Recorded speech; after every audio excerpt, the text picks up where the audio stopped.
Hello, this is Charles Evelyn, and today's presentation will be on icon fonts. So what are icon fonts, or what are some of the attributes of icon fonts? Well, as you can see here, some of them are that they are lightweight, they are a single font file, it requires only one HTTP request, They're greater for site performance, they can be scaled smoothly to any size, and can be styled easily using CSS. So there are many resources that you can go out there on the web and find using Google or any search engine. For this particular example, we're going to use the Icomoon website. As I said before, you'll click the Icomoon app button, and once you do that, you can start selecting. You can either hit the SVG or the font button, or if you want to use it as a font, you can just hit the download button or the font button, and the fonts will be downloaded to your machine. Now let's go to the icon font example that I created. One of the things that I did, as you can see as I hover over them, each icon has its color, especially for the social icons. They actually provide the colors for the icons for social media, but I also added a hover state with a white background or white text shadow on the hover state. So let's take a look now at the HTML and how that plays out. So this is the HTML for the page you just saw, and it's basically just a unordered list with the list items and a link. And here highlighted is the class name that I gave to this particular icon. And if we look at the CSS, you can actually see the CSS here with the font declaration first, the @fontface declaration. It has all the different styles for the different formats, to include SVG.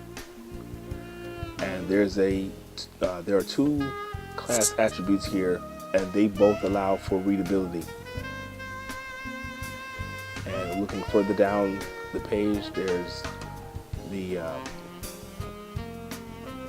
icon itself, the icon home selector, and the Unicode text for the particular icon.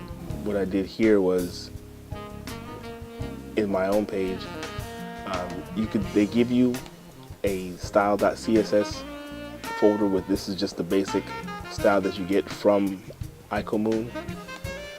But once you put it in your own CSS like I have here, I created the link states, which I was showing you before with the hover state, and I actually gave all of them a default color so they all show up with that gray, but each one has a hover state. So this is my styling for them. I also made them 3M just for readability of this presentation. And so here are the colors they have for social media, and those are the actual hexadecimal values for the different social media sites that are out there.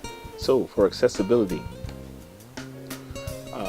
one of the things they mentioned for accessibility is that you can add a class to your HTML elements, particularly for screen readers. They had a Twitter example here.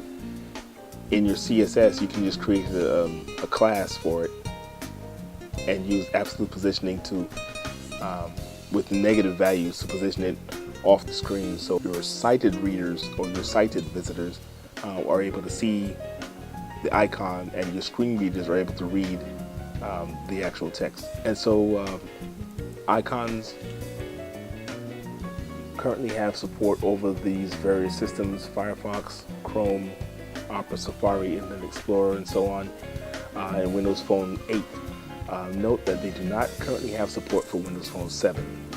So in conclusion, icons and SVG fonts are growing in popularity, especially in the days of Retina and all these other optimization techniques. This is just another one to add to your toolkit. So I hope you like the demo, and we'll talk to you again next time. Take care.